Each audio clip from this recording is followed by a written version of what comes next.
সে হচ্ছে হাতি। এই কণ্ঠস্বরকে দাবিয়ে রাখার চেষ্টা করা হচ্ছে।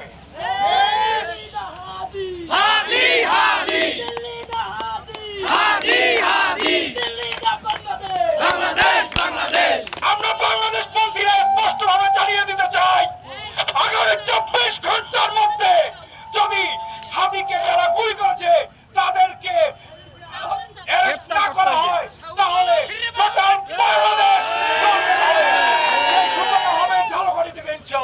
আমরা কালকে 4টার মধ্যে এই আসামিদের যেন গ্রেফতার করে আইনের আওতায় নিয়ে আসা হয়, তা না হলে আমরা এরকমের ভোগান্তি দিতে বারবার বাধ্য হব। কারণ এই সরকার আমাদের সুষ্ঠু কথা না শুনলে, ভদ্র কথা না শুনলে আমাদের অভদ্র হতে হবে, আমাদের হাজির ভাষায় বলতে হবে, তাদের ধরে চিয়ে ফেলতে হবে।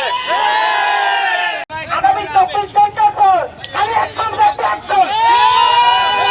কালকে বিকেল 4টার ভিতরে যদি এই যারা হামলা করছে হাবিবের উপর তারা যদি গ্রেফতার না